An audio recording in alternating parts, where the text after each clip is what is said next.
계속해서 강해를 하고 있잖아요. 오늘 28번째 시간입니다. 두려워하지 말라라는 제목으로 여러분과 함께 은혜를 나누려고 합니다. 성경에 두려워하지 말라는 말이 365번 나온대요. 누가 세보지는 않았는데 제가 세보지는 않았어요. 근데 365번이 나온답니다. 왜 365번 나오는가? 1년 365일 매일매일이 정말 사람들이 두려워한다는 거예요. 매일매일이 두려움과의 싸움이라는 겁니다. 그래서 하나님께서 두려워하지 말라고, 걱정하지 말라고 그렇게 괜찮다고 말씀하신다는 거예요. 여러분 어때요? 여러분 삶이 두렵습니까? 살아가는 게 두려워요? 앞으로 어떻게 먹고 살아야 되나? 이렇게 경제가 어려운데 어떻게 살아야 되나 걱정이 되십니까? 또 이 약한 세상에서 어떻게 자녀들을 키워야 할까? 그런 걱정도 되시죠. 사실 이런 두려움이라는 게 우리 인간한테 다 있습니다. 누구나 이 두려움의 감정은 자연스러운 겁니다. 그리고 적당한 두려움은 또 필요합니다. 왜냐하면 위험한 상황에서 천방지축으로 막 날뛰다가 다칠 수도 있잖아요. 그러니까 어떤 낯선 환경에 갔을 때 두려움을 느끼거나 낯선 사람을 만났을 때 두려움을 느끼는 것은 어쩌면 당연한 거고 그걸로 인해서 나를 보호할 수가 있습니다. 그런데 두려움이 지나쳐서 일상생활이 안 된다. 이러면 이제 문제가 되겠죠. 불안과 우울증, 공황장애 뭐 이런 정신질환들이 그런 거죠. 요즘 와서 그런 정신질환을 가진 사람들이 참 많습니다. 얼마 전인데 지하철을 이제 타려고 일산역에서 전철을 타려고 했는데 어떤 젊은 사람이에요. 20대 아마 초반 정도 된 것 같아요.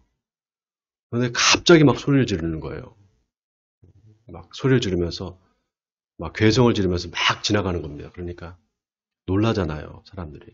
불안한 거죠. 그런 일을 요즘에 많이 경험합니다. 그리고 사람들이 이렇게 지나갈 때 보면 눈빛이 좀 이상한 사람들이 있어요. 지하철에서 이렇게 지하철역에서도 보면 젊은 사람들인데 약간 술 취한 것 같은 그런 사람들. 근데 술 냄새는 안 나고 약간 마약, 요즘 그런 게 많다잖아요. 그런 사람들이 얼마나 많은지 몰라요. 다 어떤 겁니까? 두려움 때문에 일어나는 일들입니다. 두려움 때문에 어떤 약을 먹어야 되고, 불안해서 잠을 못 자고, 그러면 이제 우울증이 돼서 병원에서 약을 먹고 치료를 받아야 되는 그런 사람들이 얼마나 많습니까? 그러니까 적당한 두려움은 필요한데 너무 지나친 두려움은 또 문제가 되는 거죠. 아예 두려움을 없앨 수는 없습니다. 어떻게 조절하느냐 이게 문제예요. 그 전에 여러분 두려움의 원인이 뭔가 이거를 분명하게 우리가 좀 알아야 될 필요가 있습니다. 여러분 이 두려움의 원인이 뭘까요? 예를 들어서 아침에 일어나는데 좀 가슴이 답답하고 머리가 좀 아프다. 그래서 병원에 갔더니 의사가 혈압이 너무 높다고 좀 정밀 검사를 해보자. 그러면 어때요, 여러분? 좀 불안하잖아요. 그죠? 건강검진을 받았는데 어디 혹이 있다. 그래서 조직검사를 해야 된다. 그럼 어떻습니까? 결과가 나올 때까지 계속 불안하잖아요. 왜 불안할까요? 내가 무슨 병에 걸린 거 아닌가? 내가 혹시 암에 걸린 건 아닌가? 이러다가 내가 죽는 건 아닌가? 이러다가 내가 죽는 거 아닌가? 바로 죽는 거 아닌가? 죽으면 어떡하지? 결국 두려움의 원인은 죽음입니다. 죽음 때문에 내가 두려워하는 거예요. 아니 목사님 주일 아침부터 왜 자꾸 죽는 얘기를 하십니까? 좋은 얘기를 하셔야지. 여러분 제가 오늘 두려움을 극복할 수 있는 방법을 알려드리려고 그래요. 그러니까 잘 들어보세요. 여러분 이 두려움의 원인은 궁극적인 원인은 결국 죽음입니다. 죽는다는 거 이것만큼 두려운 게 없어요. 왜냐하면 죽음을 한 번도 경험해 본 사람이 없거든요. 죽음은 경험하는 순간 이 세상 사람이 아니에요. 한 번도 경험되지 않은 겁니다. 그렇기 때문에 두려운 거예요. 자, 그러면 죽는다는 건 뭘까요? 죽는다는 거의 정의는 뭘까요? 국어사전에 죽음을 찾아보면요. 생명이 없어지는 거 이렇게 나와 있습니다. 생명이 없어지는 거. 뭐가 죽음이라고요? 생명이 없어지는 거. 그럼 생명이 없어진다. 그러면 생명은 뭘까요? 생명을 또 국어사전에 찾아보면요. 사람이 살아서 숨쉬고 활동할 수 있게 하는 힘 이렇게 나와 있습니다. 살아있는 어떤 것, 그게 동물이건 사람이건 그 개체가 아니라요. 그 개체가 숨쉬고 활동할 수 있게 하는 힘이 바로 생명입니다. 여러분 이 차이를 아시겠어요? 자, 그럼 살아있게 하는 힘, 그 생명이 어디서부터 온 걸까요? 창세기에 보면은 하나님께서 흙으로 사람을 만드신 다음에 그 코에 생기를 불어넣으셔서 사람이 생명이 되었다는 말씀이 나옵니다. 생기, 히브리 말로 니시맛 하염이라고 합니다. 니시맛 하염. 이걸 직역을 하면 생명의 숨입니다. 생명의 숨. 생명의 호흡. 바로 살아서 숨 쉬고 활동할 수 있게 하는 힘을 말하는 거예요. 바로 그게 생기입니다. 이게 어디서 왔느냐? 하나님한테서 나온 거예요. 여러분 우리가 이걸 알아야 돼요. 그래서 사람의 생명이 코에 호흡에 달려 있어요. 코로 숨을 내쉬고 들이쉬지 못하면 죽는 거예요. 여러분 돌아가시는 사람들 보세요. 숨을 이렇게 들이쉬고 내쉬지를 못해요. 그러고 죽는 겁니다. 숨을 쉬지 않는다 그러면 죽은 거예요, 그 사람은. 근데 몸은 죽었는데 영혼은 살아있다 뭐 이런 말 들어보셨잖아요. 근데 그런 말은 사실 종교적인 말이에요. 종교적으로는 그렇게 말할 수 있어요. 저 사람 몸은 죽었지만 영혼은 살아있어요. 이렇게 말할 수 있습니다. 근데 우리가 일반적으로 살아있다고 하는 건 몸이 살아있는 걸 말하는 겁니다. 그렇지 않습니까? 몸이 없는데 어떻게 살아있다고 말할 수 있겠어요? 여러분 예수님의 부활도 마찬가지예요. 예수님의 부활도 똑같습니다. 예수님이 살아났다. 부활하셨다. 그때 부활은 몸의 부활입니다. 여러분 아멘입니까? 육체를 빼고 부활을 말할 수 없어요. 우리가 예수님이 살아계시다 또 부활하셔서 저 하늘에 하나님의 보좌 우편에 앉아 계시다 이런 말도 들어보셨죠?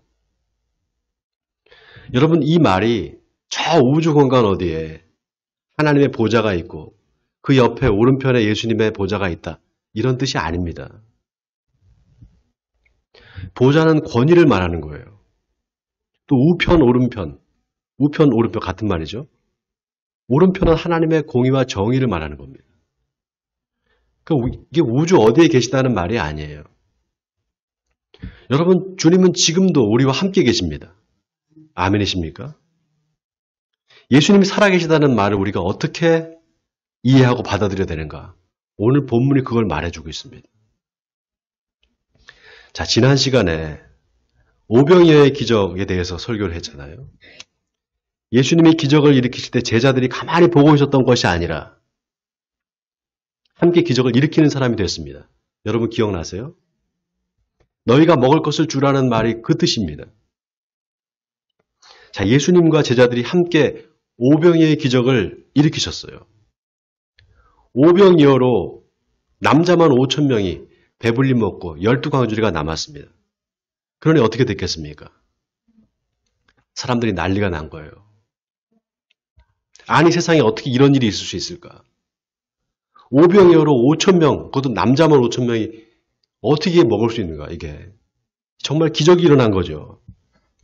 그러니까 이분을 왕으로 삼아야 되겠다. 이 사람을 임금으로 삼아야 되겠다 하고 예수님을 환호하기 시작합니다. 요한복음에 보면 예수님이 오병이어의 기적을 일으키고 난 다음에 사람들이 예수님을 임금으로 삼으려고 했다고 이렇게 나와 있습니다. 자, 그래서 오늘 본문 45절을 보세요. 예수께서 즉시 제자들을 재촉하사 자기가 무리를 보내는 동안에 배 타고 앞서 건너편 벳세다로 가게 하시고 이렇게 나와 있습니다. 무리를 재촉했다는 거예요. 제자들을 재촉했다는 거예요. 왜 제자들을 재촉했을까요? 무리들로부터, 군중들로부터 제자들을 떼어놓으신 거예요. 왜 그랬을까요? 저는 군중들이 예수님을 왕으로 삼으려고 할 때 제자들이 그 분위기에 휩쓸릴까봐, 제자들이 그 분위기에 휩쓸려서 동요될까봐 예수님이 일부러 떼어놓으셨다고 생각합니다. 여러분, 제자들이 예수님을 왜 쫓았을까요? 제자들의 마음에 출세하고 싶은 마음이 있었던 거예요. 예수님이 이제 예루살렘에 가셔서 왕이 되시면은, 메시아니까 왕이 되시면은 우리 한 자리 줄 거야. 이런 마음이 다 있었습니다. 예수님은 그걸 철저히 경계하셨어요. 너희는 섬기는 자가 되고 종이 되어야 된다. 그렇게 말했습니다. 그런데도 제자들은 예수님이 십자가에 죽으러 예루살렘에 올라갈 때까지도 누가 큰 자냐 그리고 서로 싸웠습니다. 여러분, 우리가 예수님의 말 하나, 행동 하나를 다 유심히 살펴봐야 됩니다. 예수님은 절대로 그냥 말씀하시는 분이 아니에요. 예수님의 행동 하나가 다 의미가 있습니다. 예수님이 제자들을 재촉해서 배를 태워서 먼저 보내신 이유가 있었던 거예요. 예수님은 제자들을 먼저 보낸 다음에, 그 다음에 무리를 자기가 다 따로 이렇게 보내주고, 그 다음에 기도하러 산으로 올라가셨습니다. 그리고 시간이 얼마나 지났을까? 제자들이 탄 배가 갈릴리 바다 한가운데에서 풍랑을 만나서 앞으로 가지를 못합니다. 원래는 근데 목적지가 벳사다였어요. 근데 배가 풍랑을 만나서 어디로 가는지 모르고 그냥 막 풀려가기 시작하는 겁니다. 제자들이 근데 어떻게 해서든지 그 목적지에 가려고 노를 열심히 젓고 있는 거예요. 근데 맞바람이 부니까 가지를 못하는 겁니다. 그런데 놀라운 게 예수님께서 그걸 다 지켜보고 계셨어요. 오늘 본문 47절, 48절 우리 같이 한번 읽어보겠습니다. 본문 47절, 48절입니다. 시작. 저물매 배는 바다 가운데 있고 예수께서는 홀로 못해 계시다가 바람이 거스름으로 제자들이 힘겹게 노젓는 것을 보시고 밤 사경쯤에 바다 위로 걸어서 그들에게 오사 지나가려고 하시매. 여러분 혹시 전지적 작가 시점이라고 들어보셨어요? 전지적 작가 시점. 작가가 등장인물의 행동과 태도는 물론 그의 내면 세계까지 다 알고 이야기를 이끌어가는 방식. 이게 전지적 작가 시점입니다. 저는 마가가 예수님이 제자들이 힘겹게 노젓는 것을 보셨다는 이 단락에서 전지적 작가 시점으로 뭔가 의미를 담으려고 하는 게 아닌가 생각을 합니다. 마치 하나님 우리를 다 지켜보고 계시는 것처럼 예수님이 우리의 삶을 다 지켜보고 계신다는 거예요. 여러분 아멘입니까? 우리가 무엇을 하든지 다 예수님이 지켜보고 계신다는 거예요. 인생에 고난이 오고 어려움이 올 때 누군가 나를 지켜보고 있고 응원해주고 있다고 생각하면 힘이 나잖아요. 예수님이 제자들을 보니까 배가 풍랑에 부딪혀서 앞으로 나가지 못하는데도 불구하고 열심히 제자들이 노를 젓고 있는 걸 보신 거예요. 그리고는 물 위를 걸어서 제자들한테 가까이 가십니다. 근데 보세요. 이상한 게 예수님이 제자들이 타고 있는 배로 오시는 게 아니라 그냥 지나가려고 했다 이렇게 나와 있습니다. 이상하지 않습니까? 배로 그냥 오는 게 아니라 그냥 배를 지나쳐서 가려고 했다는 거예요. 자, 48절을 보세요. 바람이 거스름으로 제자들이 힘겹게 노젓는 것을 보시고 밤 사경쯤에 바다 위로 걸어서 그들에게 오사 지나가려고 하시며 그랬단 말이죠. 왜 그냥 배로 가시지 지나가려고 하셨을까요? 여러분 우리 인생에 어려운 일이 있을 때 하나님께서 막 우리 인생에 개입해서 문제를 다 해결해 주면 얼마나 좋겠습니까? 그렇잖아요. 돈 떼먹고 도망간 사기꾼. 그냥 하나님이 다 잡아서 혼내주시면 얼마나 좋아요. 나한테 힘들게 하는 인간들, 나 괴롭히는 인간들 하나님이 싹 처리해주면 얼마나 좋겠어요. 우리 아동부 아이들도 그래요. 학교에서 막 자기 괴롭히는 친구들 하나님이 나타나서 혼내주면 얼마나 좋겠습니까? 근데 그렇게 안 하시거든요. 하나님은 우리가 겪는 고난을 직접 해결해 주시기보다는 그 고난을 이길 힘을 주세요. 여러분 아멘입니까? 고난을 직접 해결해 주시기보다는 그 고난을 이길 힘을 주시고 환경을 바꿔주시기보다는 그 환경을 헤쳐나갈 힘을 주십니다. 여기에 하나님의 사랑이 있어요, 여러분. 여러분, 예수님이 바람을 잠잠하게 하실 능력이 없을까요? 있습니다. 바로 전에 오병이어의 기적을 일으키셨던 분이잖아요. 그까지 바람을 잠잠하는 거 이거 못 하시겠습니까? 근데 그렇게 안 하세요. 여러분 혹시 그런 경험 없으세요?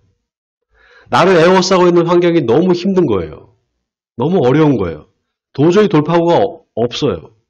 그래서 하나님께 기도합니다. 하나님 이 환경을 좀 바꿔주세요. 근데 하나님의 환경을 바꾸시는 게 아니라 나를 바꾸세요. 환경을 대하는 나의 태도를 바꿔주십니다. 그래서 이건 도저히 해결하기 어려운 문제라고 생각했었는데 그게 이제 문제가 아니게 느껴져요. 이런 거 갖고 내가 힘들었나? 이렇게 하나님께서 바꾸십니다. 바로 마음의 평안을 주시는 거예요. 여러분 사람이 당황하면 아무 일도 못합니다. 오히려 자꾸 일이 꼬여요. 근데 마음이 평안하면 문제가 보이기 시작하거든요. 그리고 해결의 실마리를 찾아갈 수가 있습니다. 그러니 마음의 평안이 얼마나 중요합니까? 하나님이 우리한테 그 마음의 평안을 주시는 겁니다. 여러분 이게 은혜예요. 자, 그런데 보세요. 예수님께서 물길을 걸어서 제자들한테 오시는 걸 보고 제자들이 어떻게 합니까? 49절에 보니까 유령인가 하여 소리를 질렀다고 나옵니다. 비명을 지른 거예요. 하고. 자, 밤 4경이면 새벽 3시부터 6시까지입니다. 어떤 목사님이 새벽 기도 때마다 열심히 기도를 했대요. 예수님 좀 나타나 달라고. 예수님을 좀 만나고 싶다고. 새벽 기도 때마다 예수님 살아계신 분이니까 직접 눈으로 보여달라고. 매일마다 그렇게 기도했답니다. 그런데 어느 날 기도하는데 예수님이 진짜 나타나셨대요. 그리고 아무개 목사 이렇게 불렀답니다. 근데 그 목사님이 깜짝 놀라서 심장마비로 죽었대요. 살아계신 주님 만나고 싶다고. 그래서 이렇게 기도했는데, 그래서 예수님께서 나타나 주셨는데 왜 죽냔 말이죠. 진짜 나타나실 줄 몰랐던 거예요. 우리 신앙이 이렇다는 겁니다. 진짜 나타나실 줄 몰랐던 겁니다. 이 말은 뭐냐? 주님이 살아계시다고 말을 하면서 믿지는 않았다는 거예요. 제자들이 예수님을 보고 유령인 줄 알고 깜짝 놀라서 비명을 질렀다는 이게 아주 시사하는 바가 커요. 진짜 예수님이 살아계심을 믿느냐는 겁니다. 여러분 진짜 믿으세요? 여러분 유령이라는 게 뭡니까? 유령? 이게 말하자면 귀신이잖아요. 몸이 없는 환영을 유령이라고 그러잖아요. 예수님을 그런 존재로 생각했다는 거예요, 제자들이. 여러분 지금도 마찬가지입니다. 예수님이 살아계시다고 말을 하면서 예수님을 몸이 없는 유령처럼 생각하는 사람들이 얼마나 많은지 몰라요. 예수님이 살아계시다는 것을 믿지 않으면 그 신앙은 가짜입니다. 다시 말해서 예수님의 부활을 믿지 않으면 그 신앙은 가짜예요. 여러분 예수님의 제자들이 예수님을 유령으로 생각하고 두려워서 비명을 질렀다는 건 뭡니까? 유령은 몸이 없어요. 몸이 없는 존재가 유령이잖아요. 몸이 없는데 살아있다고 말할 수 있어요? 생명이 없는 거예요. 그러니까 제자들이 예수님을 유령으로 생각했다는 거는, 그래서 두려워했다는 거는 결국 죽음 그 자체를 두려워했다는 겁니다. 제자들이 비명을 지르면서 두려워하니까 예수님이 뭐라고 하십니까? 오늘 본문 50절에 안심하라, 내니 두려워하지 말라 이렇게 말씀하세요. 여러분 이 말은 너희가 보고 있는 것은 유령이 아니라 사람이다 이 뜻입니다. 그러니까 안심하라는 거예요. 근데 여기 또 하나의 영적인 의미가 숨겨져 있어요. 내니 두려워하지 말라라고 할 때 이 나라는 말이 헬라어로 에고에임입니다. 에고에임이 직역하면 나는 나다 이 뜻이에요. 그냥 나가 아니라 나는 나다 이 뜻입니다. 출애굽기 3장에 보면 하나님께서 모세한테 나타나시잖아요. 떨기나무 가운데서. 떨기나무에 불이 붙었는데 불이 꺼지질 않는 거예요. 모세가 가까이 가죠. 모세야, 모세야. 네가 서 있는 곳은 거룩한 곳이니 신발을 벗으라 그럽니다. 그때 모세가 물어봅니다. 누구냐고. 하나님께서 나는 스스로 있는 자니라 이렇게 말씀하세요. 아쉐르, 예흐의 아쉐르. 이게 에고 에이미, 나는 나다 이 뜻입니다. 그러니까 내니 두려워하지 말라 이 말은 나는 스스로 있는 자다. 그러니 두려워하지 말라는 겁니다. 하나님이 모세한테 지팡이를 주면서 두려워하지 말라고 그러셨어요. 내가 너와 함께 하겠다고 말씀하셨습니다. 또 여호수아한테 두려워하지 말고 담대하라고 말씀하셨어요. 내가 너와 함께 하겠다 그랬습니다.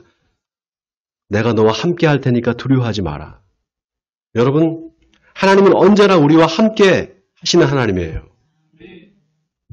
바로 임마누엘의 하나님이십니다. 예수님이 내니 두려워하지 말라는 게 그 뜻이에요. 왜냐하면 예수님의 다른 이름이 바로 임마누엘이기 때문에 그렇습니다. 하나님은 당신의 선택받은 자녀에게 늘 이 말씀을 하세요. 두려워하지 말아라. 내가 너와 함께 있으니까 두려워하지 말아라. 자, 예수님이 제자들이 타고 있는 배에 오르자 바람이 금방 그쳐버립니다. 근데 마가가 이걸 기록하면서 아주 의미심장한 말을 했어요. 자, 51절과 52절을 우리 같이 한번 읽어보겠습니다. 51절, 52절입니다. 시작. 배에 올라 그들에게 가시니 바람이 그치는지라 제자들이 마음에 심히 놀라 이는 그들이 그 떡을 떼시던 일을 깨닫지 못하고 도리어 그 마음이 둔하여졌음이로라. 자, 그들이 떡을 떼시던 일을 깨닫지 못했다 그랬습니다. 여러분 이 말이 뭡니까? 떡을 떼시던 일을 통해서 제자들이 깨달아야 될 게 있다는 거잖아요. 그죠? 근데 그걸 깨닫지 못하고 있다는 거잖아요. 뭘 깨달았어야 될까요? 그 떡을 떼시던 일을 통해서 뭘 깨달아야 됐을까요? 첫째는 예수님이 어떤 분인지를 깨달았어야 된다는 거예요. 예수님이 그런 놀라운 기적을 일으키는 능력을 가진 분이다. 그러니까 그분이 하나님의 아들이시다. 이걸 깨달아야 되는 겁니다. 근데 그것뿐이냐? 그게 아니에요. 또 하나 깨달아야 될 게 있어요. 그거는 자기들이 누군지를 깨달았어야 돼요. 예수님만 기적을 일으킬 수 있는 사람이 아니라 예수님만 기적을 일으킬 수 있는 게 아니라 자기들도 기적을 일으킬 수 있는 사람이라는 걸 깨달았어야 되는 겁니다. 실제 그랬잖아요. 제자들이 함께 떡을 뗐잖아요. 예수님과 함께. 그래서 나눠줄 때 제자들의 손에서 2개가 4개가 되고 4개가 8개가 되고 8개가 16개가 되는 기적이 일어났지 않습니까? 그 일을 깨닫지 못했다는 겁니다. 그리고 마음이 둔해졌다는 거예요. 자, 예수님과 제자들이 탄 배가 이제 갈릴리 바다를 건너서 게네사렛 땅에 도착을 합니다. 원래 가려던 장소에서 벗어났어요. 원래 가려던 장소는 베세다였습니다. 그런데 게네사렛에 도착을 한 거예요. 그런데 여러분 놀라운 게 게네사렛 땅이 아주 비옥한 땅이거든요. 게네사렛 땅이 아주 비옥한 땅입니다. 그게 갈릴리 호수가 있으면은요, 갈릴리 서쪽에 있어요. 근데 그 헐몬산에서 내려오는 이 그 빙하가 녹은 물들이 쭉 이렇게 내려와서 갈릴리 호수를 만들거든요. 그 호수를 만드는데 그 퇴적물들이 게네사렛 땅에 다 모입니다. 그 땅이 아주 비옥한 땅이에요.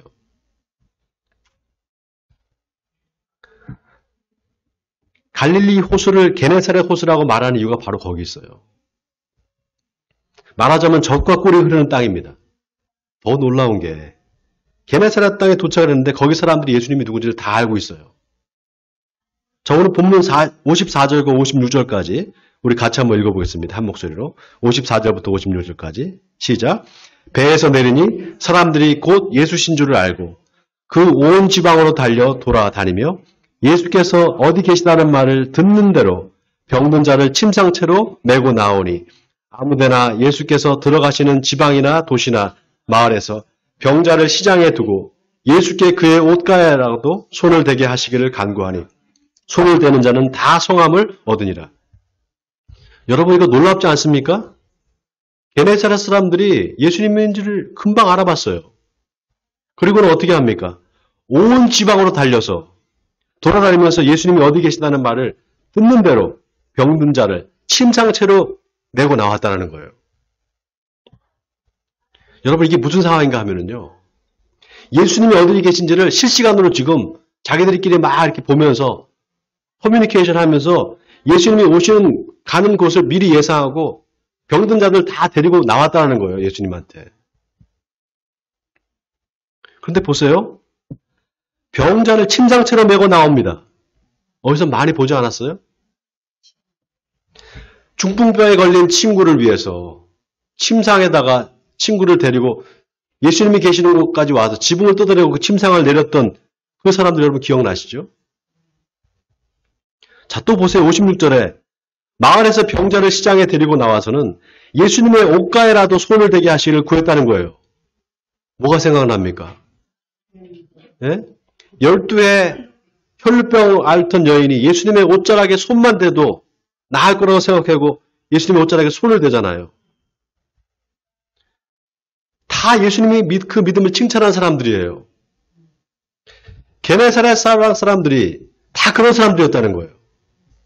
다 그렇게 믿음이 대단한 사람들이었다는 겁니다. 제자들과 너무 비교되죠?